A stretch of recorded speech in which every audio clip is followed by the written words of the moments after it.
The massive hall of the Galactic Council buzzed with quiet conversations. Representatives from 12 different alien species sat in their assigned seats, each delegation wearing the colors and symbols of their home worlds. The air recycling systems worked hard to keep the atmosphere breathable for all the different life forms present. Ambassador Zektar of the Hegemony Coalition stood at the central podium. His tall, gray-skinned frame towered over the speaking platform. Forearms gestured as he spoke, each movement precise and calculated. Behind him, a holographic display showed data about the newest species to be considered for council membership. Honored delegates, Zektar began, his voice carrying easily through the chamber's translation systems. Today we review the application of the species called humans from the third planet of the Sol system. A ripple of mild interest passed through the assembled representatives. New species applications were routine business. Most primitive civilizations were eager to join the galactic community, and the Council was always willing to guide them toward proper development. The holographic display changed to show Earth, a small blue and green world orbiting a yellow star. The planet looked peaceful from space, with white clouds swirling over vast oceans and brown-green continents. The humans have been space-capable for only 2 of their centuries, Zektar continued. Their technology is remarkably primitive. They still use chemical rockets for propulsion. Their largest vessels are barely capable of reaching their own moon with any reliability. Admiral Vexhai of the Crystalline Empire leaned forward in her seat. Her body was made of what looked like living crystal, and light refracted through her form in beautiful patterns. When she spoke, her voice sounded like wind chimes. What weapons capabilities do they possess? Zektar smiled, which on his species looked more like a grimace. Their most advanced weapons are simple projectile firearms and crude explosive devices. They have discovered nuclear fission, but have never successfully weaponized fusion reactions. No energy shields, no plasma weapons, no gravitational manipulators. They are essentially throwing metal projectiles at each other. Laughter echoed through the chamber. Several delegates exchanged amused glances. The representative from the Void Swimmers, a species that looked like floating jellyfish, pulsed with colors that indicated humor in their species. Their space vessels, Zektar went on, are little more than metal tubes filled with combustible materials. They have no understanding of dimensional folding, no quantum entanglement communication, no zero-point energy extraction. By our standards, they are barely beyond the Stone Age. Counselor Mordek of the Silicon Unity raised one of his mechanical appendages. His species had long ago transferred their consciousness into robotic bodies, abandoning biological form entirely. What is their population size and industrial capacity? Approximately 8 billion individuals on their homeworld, Zektar replied. Their industrial base is centered around burning fossil fuels and basic metalworking. They have no planetary-scale manufacturing, no automated production systems, no molecular assemblers. A single one of our factory ships could outproduce their entire civilization. The murmurs of amusement grew louder. This was clearly going to be another standard protectorate assignment. The humans would be given basic guidance, some primitive technology upgrades, and would serve as a minor client species under council oversight. At the far end of the chamber, almost lost among the grand alien delegations, sat a small group of humans.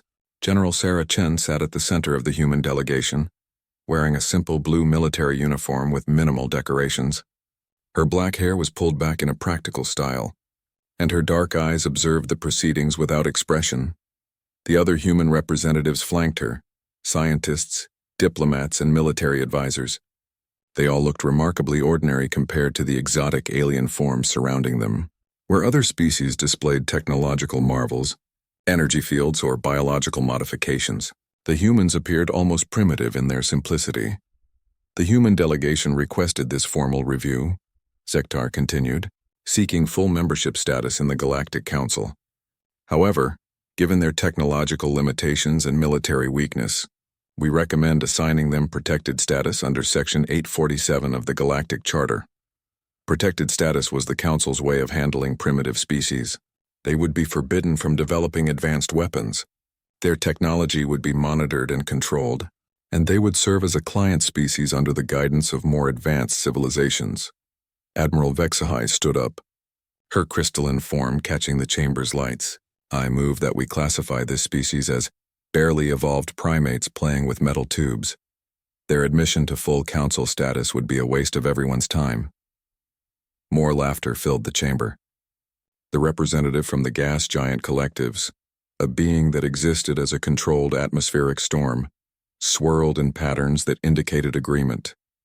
Even the normally serious delegates from the machine consciousness were running calculation cycles that produced the equivalent of chuckling. The voting process was swift and unanimous. Earth would be granted protected status. The humans would be allowed to continue their primitive space exploration, but only under strict limitations. No weapons development beyond their current level. No expansion beyond their immediate solar system without council permission. Complete transparency in all technological research. When the voting concluded, Zektar turned toward the human delegation. Representative Chen, does Earth accept these terms? General Chen stood slowly. Her movement was economical, precise, the way someone moves when they are very aware of their surroundings. She walked to the speaking platform with steady steps, her hands clasped behind her back. The chamber fell quiet. This was usually the moment when primitive species either accepted gratefully or made futile protests about their independence. Either response was entertaining to the assembled delegates. Chen looked out over the alien representatives for a long moment. Her eyes moved from delegation to delegation, as if she was memorizing each face, each species, each seating arrangement. When she finally spoke, her voice was calm and clear. Earth accepts the terms as presented, she said simply. A few delegates nodded approvingly. This was the expected response. Smart primitives knew when they were outmatched. However, Chen continued, we would like to request a standard diplomatic grace period to bring our leadership up to speed on these new arrangements. Zektar's forearms moved in a gesture of magnanimous approval. Of course. How much time does your species require? 6 months should be sufficient, Chen replied. The request was so reasonable that it barely registered with most delegates. 6 months was nothing in galactic politics. Some council votes took longer than that just to schedule. Granted, Zektar announced. Earth will have 6 months to adjust to its new status. The terms will take effect at the end of that period. Chen nodded once. Thank you for your patience. We appreciate the council's wisdom in these matters. She returned to her seat without another word. The human delegation gathered their few belongings. Simple data tablets and paper notebooks. Nothing that would seem advanced to any of the alien observers.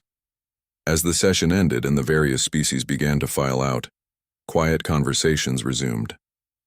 Most of the talk was about more pressing matters: trade disputes, territorial negotiations, technological exchanges between advanced civilizations. The humans were already forgotten, dismissed as just another primitive species that would soon be properly integrated into the galactic order.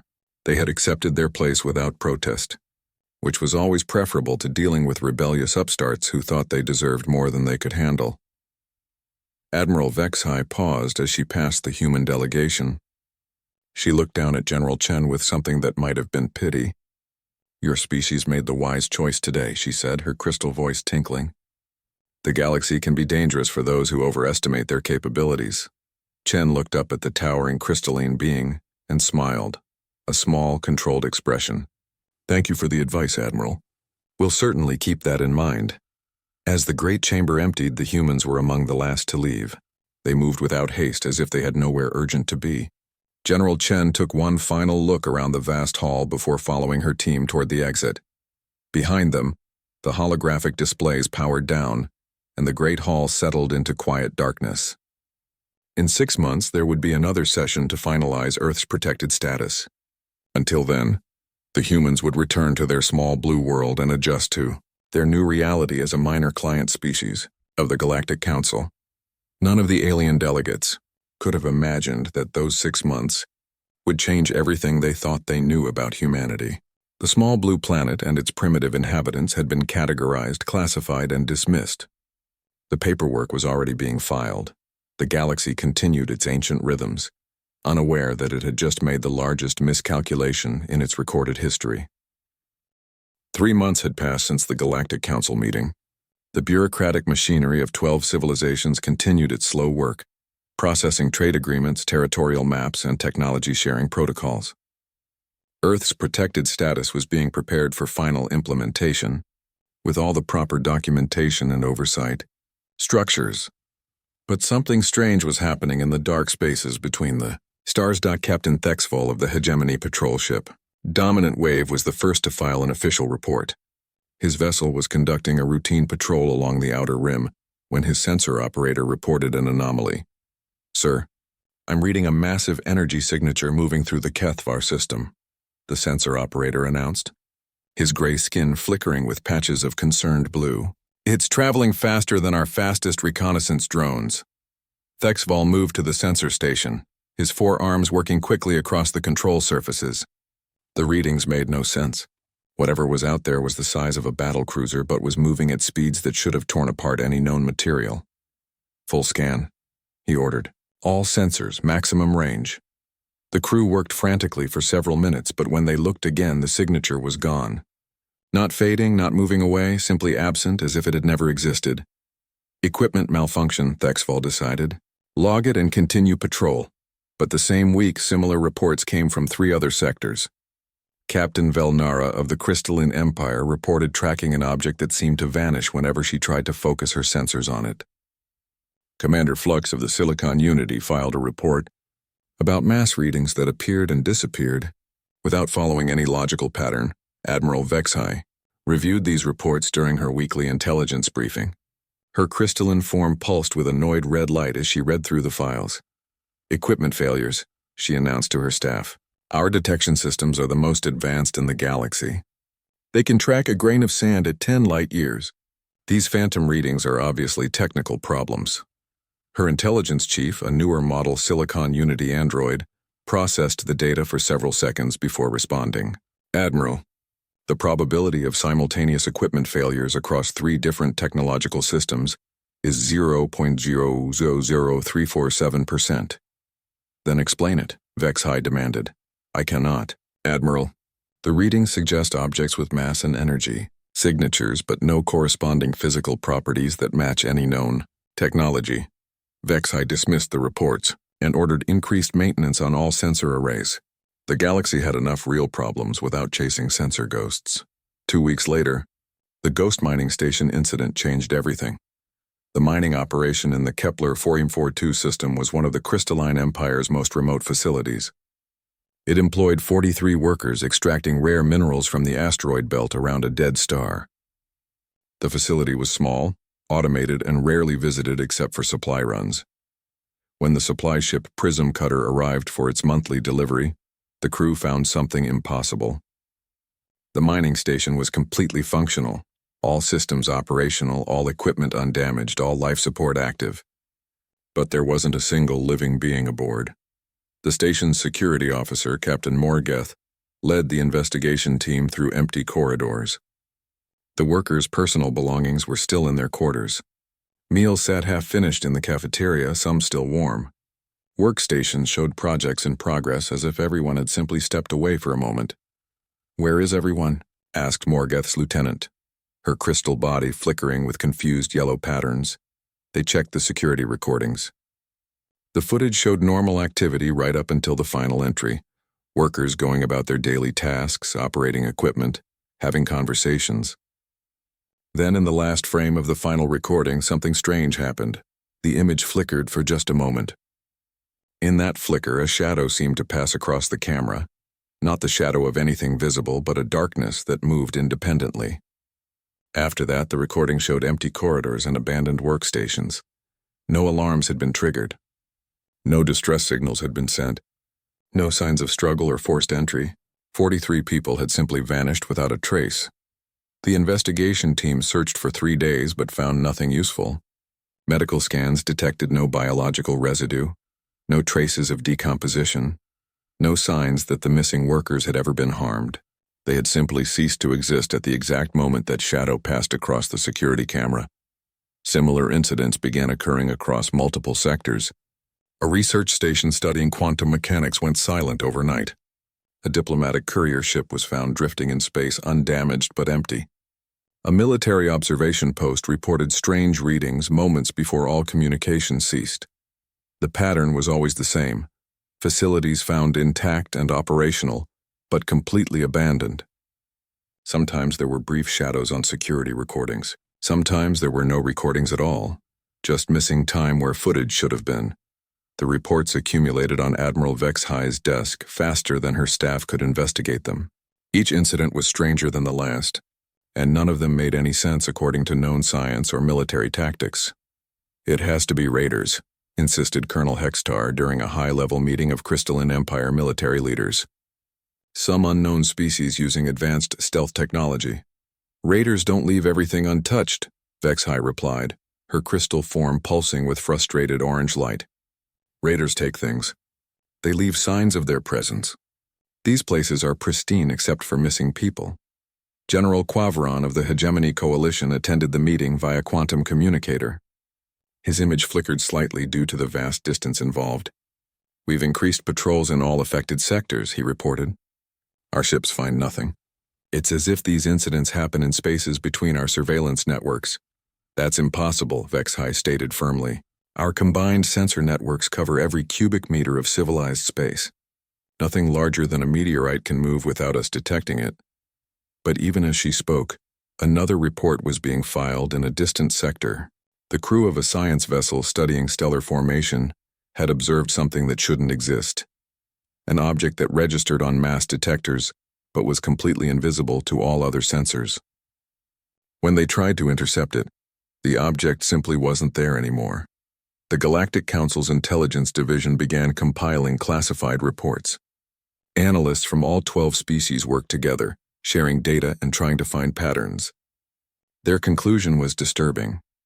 Something was moving through civilized space using technology that was completely beyond their understanding. The incidents weren't random. They targeted remote facilities, isolated outposts, and lone ships. Always places where disappearances might not be noticed immediately. Always locations that would provide intelligence about galactic military capabilities, trade routes, and communication networks. But who or what was responsible remained a complete mystery.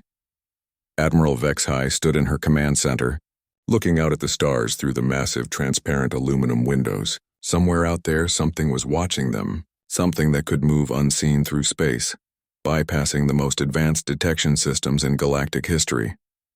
"Admiral," her intelligence chief reported, "we've just received another incident report. A listening post in the Vega sector has gone dark." Vexhi didn't turn around. "How many does that make?" 47 confirmed incidents in the past month. Estimated 300 missing personnel, and we still have no idea who or what is responsible." "Correct, Admiral. Whatever is doing this operates completely outside our understanding of physics and military science." The stars outside seemed colder somehow, as if the darkness between them had become something alive and hostile. For the first time in her long military career, Admiral Vexhi felt a touch of genuine fear. The galaxy's most advanced civilizations, with their planet-crushing weapons and faster-than-light detection systems, were being systematically observed and probed by something they couldn't see, couldn't track, and couldn't comprehend. In the intelligence briefings, some analysts had begun referring to the perpetrators as ghost ships and vessels that existed but somehow remained invisible to everything the galactic civilizations could throw at them. What none of them realized was that the 6-month grace period Earth had requested was almost over.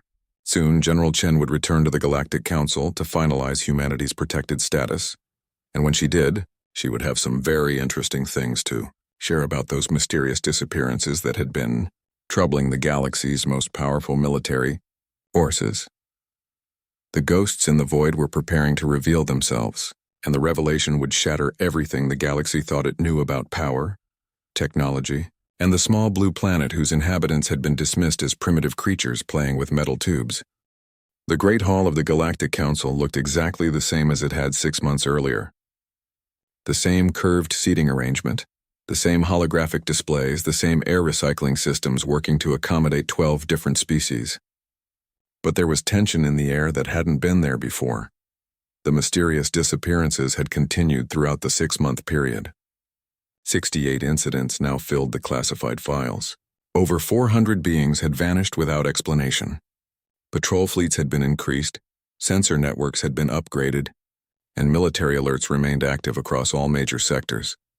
Ambassador Zektar stood at the central podium once again, but this time his forearms moved with nervous energy. The routine business of integrating a primitive species had become complicated by the ongoing security crisis. "Honored delegates," he began, "we reconvene to finalize the protected status of the human species. However, given recent security concerns, some council members have suggested postponing this matter." Admiral Vexhi's crystalline form pulsed with agitated colors. "We should be focusing our resources on finding whoever is responsible for these attacks, not processing paperwork for primitives." General Quavron of the Hegemony Coalition leaned forward in his seat. "With respect, Admiral, maintaining normal governmental functions is essential during security crises. We cannot allow unknown threats to disrupt basic operations." The debate continued for several minutes, with various delegates expressing their concerns about both the ongoing disappearances and the human situation. Some wanted to postpone the meeting entirely. Others insisted that completing routine business would demonstrate galactic stability. While the aliens argued, the human delegation sat quietly in their assigned section. General Chen wore the same simple blue uniform she had worn 6 months earlier. Her team looked exactly as unremarkable as before, a handful of scientists, diplomats, and military advisors carrying basic data tablets and paper notebooks. But this time, there were differences that the alien delegates failed to notice. Chen's team was larger, 12 people instead of the original 5. And standing behind the seated diplomats were 12 additional humans wearing strange uniforms that seemed to absorb light rather than reflect it. These new arrivals wore no visible rank insignia, no name tags, no unit patches. Their uniforms were made of a material that looked like black fabric, but seemed to bend light around the edges. Most unsettling of all were their faces, or rather the lack of clear faces. Each wore what appeared to be a mask, but the mask seemed to shift and change, making it impossible to focus on their features. The alien delegates were so focused on their debate about security protocols that none of them paid attention to the humans. This was exactly what Chen had expected. "The chair recognizes General Chen of Earth," Zektar finally announced when the debate had run its course. Chen stood and walked to the speaking platform. Her movement was the same economical, precise style as before. But when she reached the podium, instead of the expected statement of acceptance, she said something that changed everything.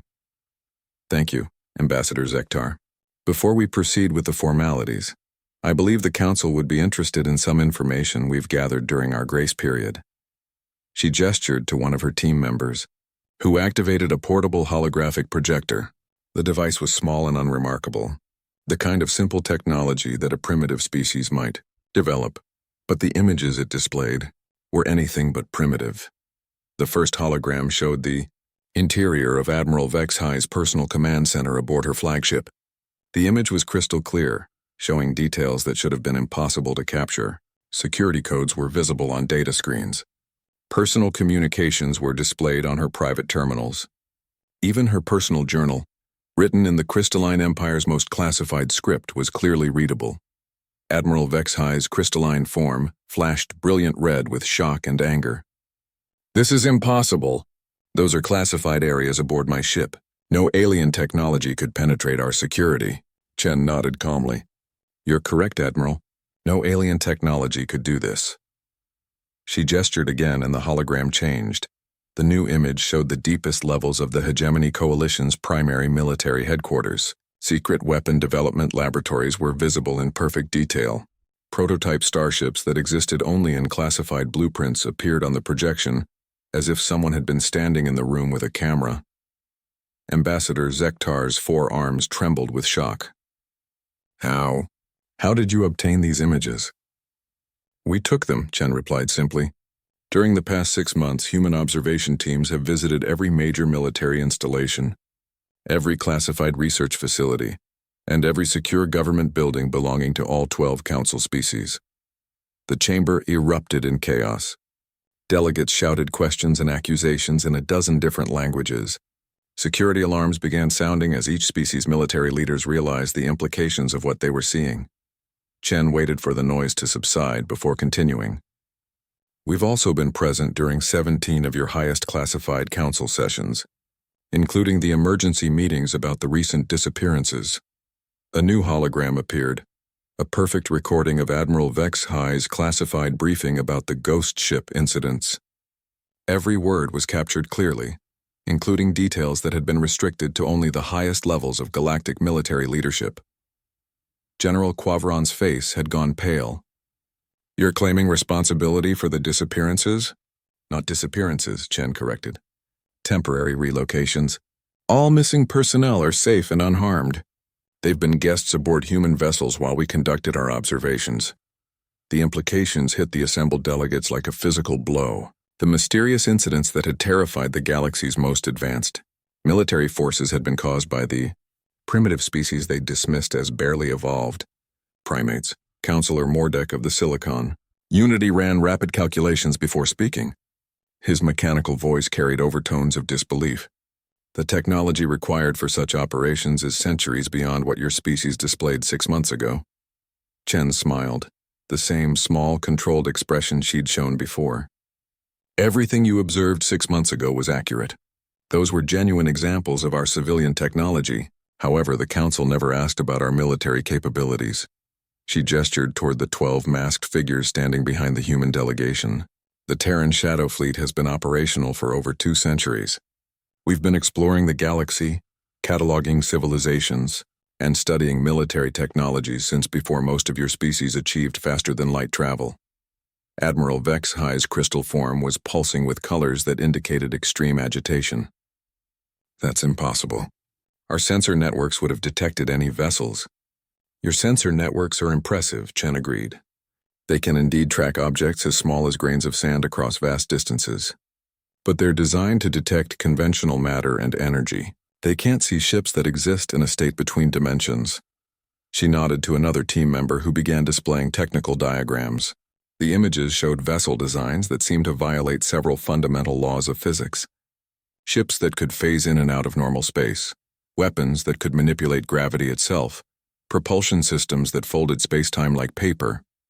"How long have you had this technology?" demanded the representative from the Void Swimmers, her jellyfish-like form pulsing with agitated patterns. "We've been developing it since our first contact with the galactic community 300 years ago," Chen replied. "Your early exploration ships were quite helpful in showing us what we needed to defend against." The revelation sent shockwaves through the chamber. 300 years ago, the first galactic exploration, vessels had indeed encountered Earth, but their reports had described a primitive world inhabited by creatures barely capable of basic tool use. "You've been watching us for 3 centuries?" Zektar asked, his voice barely above a whisper. "Watching, learning, preparing," Chen confirmed. "We knew that eventual contact was inevitable. We also knew that we needed to understand galactic politics and military capabilities before revealing ourselves." She gestured again, and the hologram showed a star map of the local galactic region. But this map included details that none of the Council species possessed. Hidden military bases, secret research facilities, classified trade routes, and defensive installations that were supposed to be unknown to outsiders. "Your intelligence networks are quite good," Chen observed. "But they're designed to monitor each other, not to detect a species that's been systematically studying all of you from the outside." The 12 masked figures behind her moved slightly, and for the first time their faces became visible. They were human faces, but human faces that had been modified with cybernetic implants, genetic enhancements, and technological augmentations that made them barely recognizable as the same species that had sat in the Council chamber 6 months earlier. The Shadow Fleet consists of volunteers who have undergone extensive modifications to survive in the void between dimensions, Chen explained.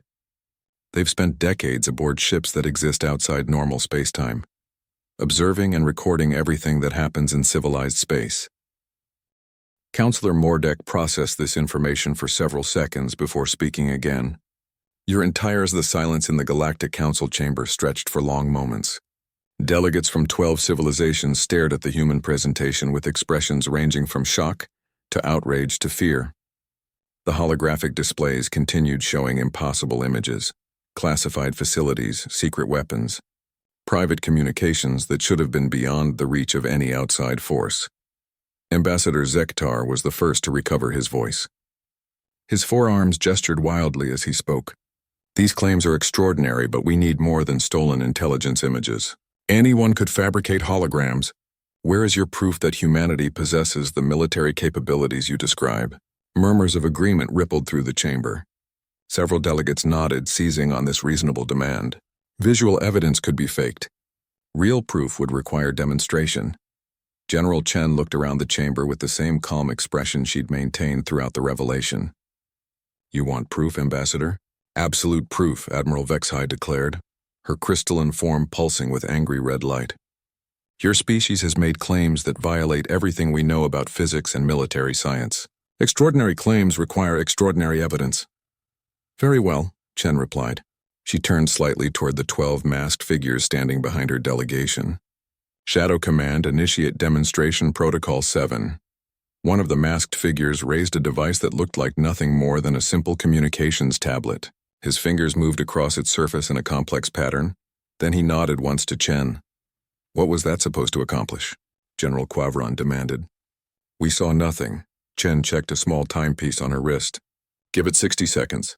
The alien delegates exchanged glances. Some began muttering about human deception and primitive tricks, but Admiral Vexhai was receiving urgent communication signals through her personal command link.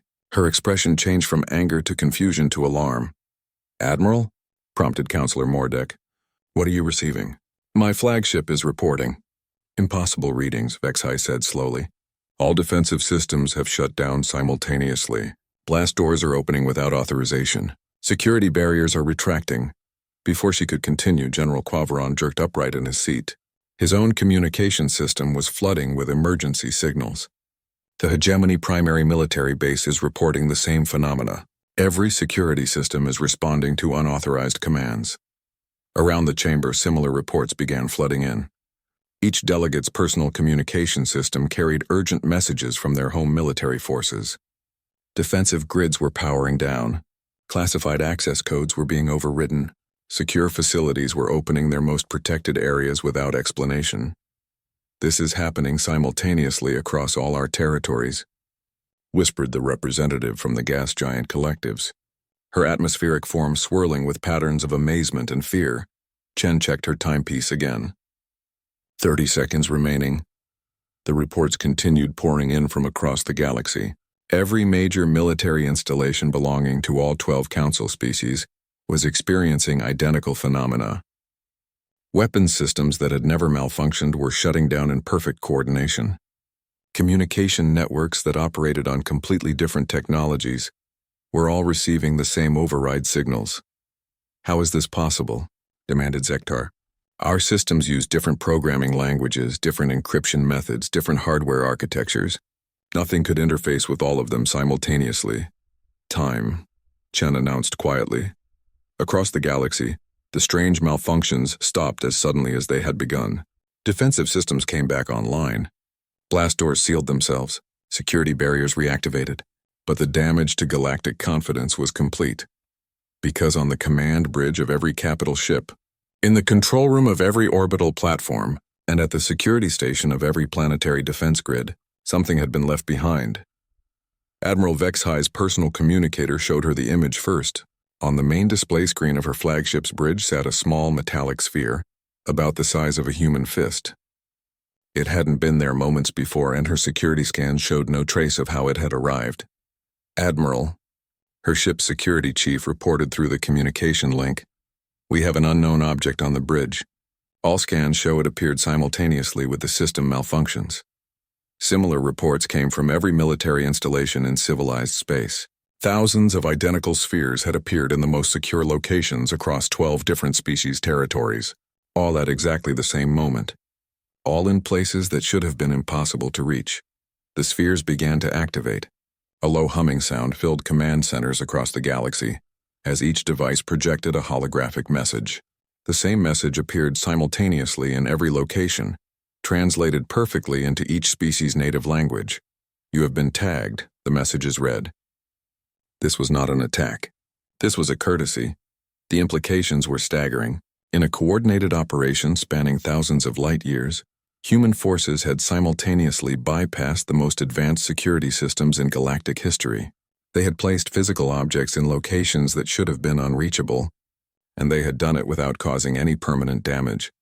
It was a demonstration of power that no military force in galactic history had ever achieved. In the council chamber, delegates sat in stunned silence as reports continued flowing in. Every major military leader in civilized space was confirming the same impossible facts. The humans had reached places that couldn't be reached, using methods that shouldn't exist. How many locations? Asked Admiral Vexai, her crystal form flickering with colors that indicated deep shock. Preliminary reports indicate over 4,000 separate installations, replied General Quavron, his face pale as he processed incoming data. Every critical military facility, every classified research station, every secure government building, all penetrated simultaneously. Counselor Mordek ran rapid calculations. The coordination required for such an operation exceeds the processing power of our most advanced computer networks. The timing precision is measured in microseconds across galactic distances. Chen watched the alien delegates absorb the reality of what had just occurred. The demonstration had been designed to prove a single, overwhelming point. If humanity had hostile intentions, the war would already be over. The spheres will remain in place for 24 hours, she announced calmly. They contain no weapons, no surveillance equipment, no harmful technology. They are simply markers to prove that we were there. But how? Demanded Zektar, his forearms trembling. Our sensors detected nothing. Our defenses registered no intrusions. Your ships weren't even visible. As I mentioned earlier, our vessels exist in a state between dimensions, Chen replied. Your sensors are designed to detect objects in normal spacetime. Ships operating in folded space remain invisible to conventional detection methods. She gestured to another team member, who activated a new holographic display. This one showed technical specifications that made the alien delegates lean forward despite their shock. The diagrams depicted vessels that could phase through solid matter, weapons that could manipulate the fundamental forces of physics, and propulsion systems that treated distance as a mere suggestion. The Shadow Fleet consists of 300 vessels, Chen continued. Each ship can carry a crew of 50 specially modified operatives. They can reach any location in the galaxy within hours, regardless of defensive barriers or distance. The representative from the Void Swimmers pulsed with patterns of amazement. You're describing technology that our most advanced theoretical physicists claim is impossible. Your physicists understand the universe from a perspective limited by conventional three-dimensional thinking, Chen observed.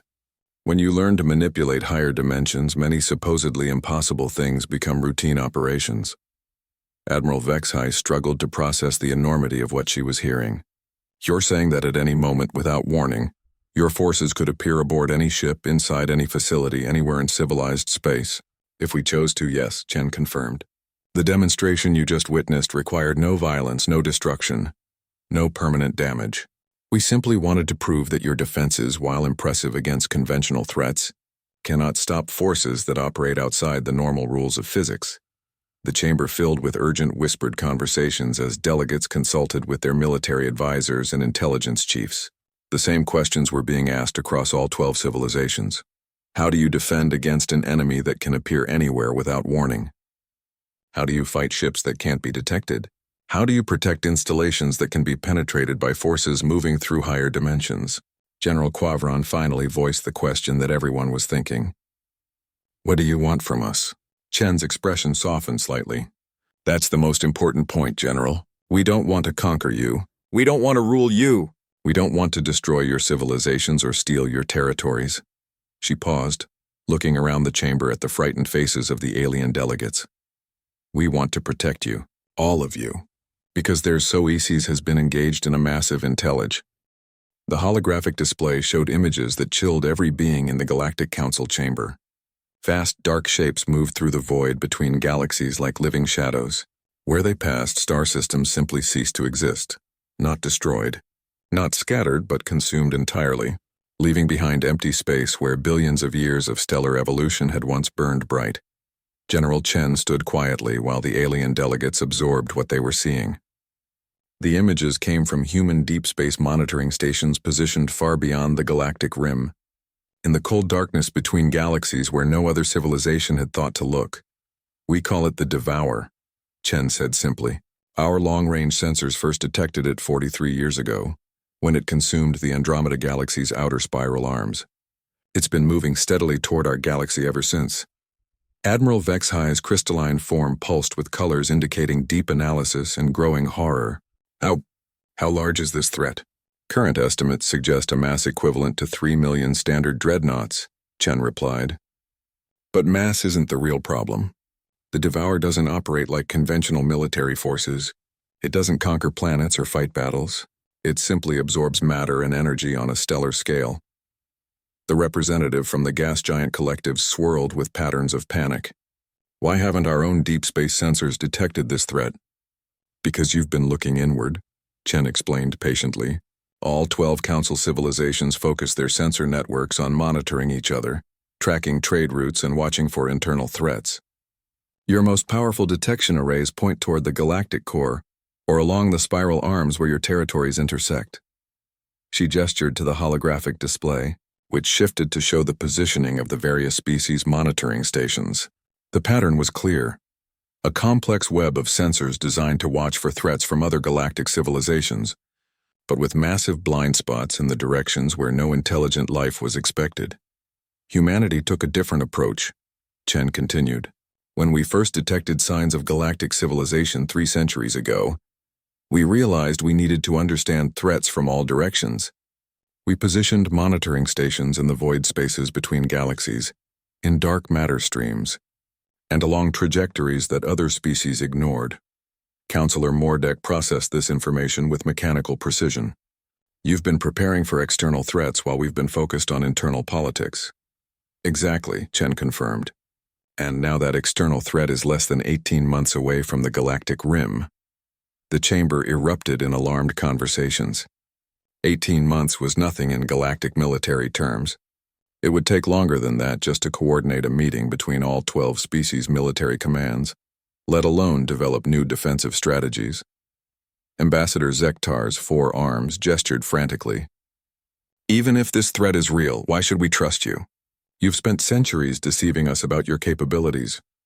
Because, Chen replied calmly, we could have simply left. The simple statement silenced the chamber. The implications were obvious. With their advanced technology and interdimensional capabilities, humanity could have evacuated to another galaxy, leaving the Council species to face the Devour alone. Our projections show that conventional military responses will be ineffective against this threat, Chen continued. Energy weapons pass through it without effect. Kinetic weapons are absorbed and converted to mass. Nuclear weapons actually make it stronger by providing additional energy to consume. General Quavron leaned forward. Then how do you propose to fight it? Not fight, Chen corrected. Evacuate. The word hit the chamber like a physical blow. Evacuation meant abandoning everything. Homeworlds, colonies, industrial bases, cultural centers. It meant accepting that 12 advanced civilizations were helpless against the approaching threat. That's impossible, Admiral Vexhi declared. We have trillions of beings across thousands of worlds. The logistics alone would require centuries, Chen nodded. Using conventional transportation methods, yes. But the Shadow Fleet has been developing specialized evacuation protocols. Our interdimensional vessels can carry significantly more passengers than their apparent size suggests. Folded space allows for interior dimensions that exceed exterior measurements. She gestured to another team member, who displayed technical specifications for massive evacuation ships. The design showed vessels that looked small from the outside but contained interior spaces large enough to hold entire cities. However, Chen continued, evacuation alone won't be enough. We need to coordinate defensive actions to buy time for the evacuation process. That requires cooperation from all 12 species. The discussion that followed was unlike anything in the history of the Galactic Council. For the first time in millennia, the various species found themselves facing a threat that transcended their territorial disputes, trade disagreements, and political rivalries. Representatives huddled with their military advisors, consulting with homeworlds through quantum communication links. Emergency sessions were called in capital cities across the galaxy. Ancient enemies found themselves considering alliances that would have been unthinkable just hours earlier. After 6 hours of intense deliberation, the votes began to come in. The Crystalline Empire voted first. Admiral Vexhi stood, her form pulsing with colors that indicated reluctant acceptance. The Empire agrees to the proposed cooperation, contingent on full technology sharing and joint command structures. The Hegemony Coalition followed. General Quavron's expression was grim but determined. The coalition accepts the partnership proposal. Our industrial capacity will be placed at the disposal of joint evacuation efforts. One by one, the other species announced their decisions. The Silicon Unity pledged their computational resources for coordination algorithms. The gas giant collectives offered their expertise in large-scale atmospheric manipulation. The Void Swimmers volunteered their knowledge of deep space navigation. Each species brought unique capabilities to the Alliance, but all recognized that humanity's interdimensional technology would be crucial to any chance of survival.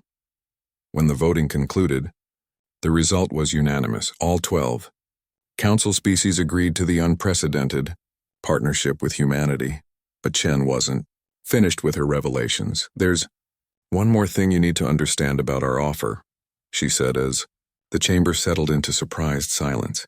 "We're not just proposing to help you evacuate. We're offering to share our technology permanently." The statement sent new shockwaves through the assembly. Technology sharing between species was heavily regulated and extremely limited. The idea of one civilization offering complete access to their most advanced capabilities was unprecedented. The interdimensional manipulation techniques, the dimensional folding technology, the stealth capabilities, all of it will be made available to joint research teams, Chen continued. Because surviving this threat is only the beginning. The Devour isn't unique. Our long-range sensors have detected similar phenomena in other galaxy clusters. Admiral Vexhi's crystalline form flickered with complex patterns. "You're saying there are more of these things?" "At least 17 similar entities operating in the local galactic group," Chen confirmed. "The universe is vast, and some threats require more than any single civilization can provide. Permanent cooperation isn't just preferable, it's necessary for long-term survival." As the session moved toward its conclusion, the transformation was remarkable. The species that had gathered to formalize humanity's status as a protected client civilization were now negotiating terms for an equal partnership in defending the galaxy. Chen's final request surprised no one at this point. Earth formally requests full membership in the Galactic Council, with equal representation and voting rights. The vote was unanimous and immediate. As delegates began filing out to begin the massive coordination effort ahead, Admiral Vexhi approached Chen privately. The question she asked would haunt galactic historians for generations to come. "General, I need to know, how long have you really been watching us?" Chen's response was delivered with the same calm composure she'd maintained throughout the historic session. "Since before you knew we existed, Admiral. We've been preparing for this conversation for over 200 years. She paused, looking out at the stars visible through the chamber's great windows. "But we've been preparing for what's coming for much longer than that. The truth is, we detected signs of the Devour even before we achieved spaceflight. It's why we developed our technology along such different lines. It's why we focused on hiding rather than expanding. It's why we've spent centuries learning about galactic civilization instead of announcing ourselves." Admiral Vexhi processed this information with growing amazement. "You've been planning this alliance since your species first looked at the stars. Every human generation has known that someday we would need to stand together with other civilizations against threats from the dark," Chen confirmed. "What happened here today isn't the beginning of human galactic involvement. It's the culmination of our species' longest-term strategic plan." As the two military leaders stood in the emptying chamber, both understood that everything had changed. The galaxy would never again underestimate the small blue planet, whose inhabitants had been dismissed as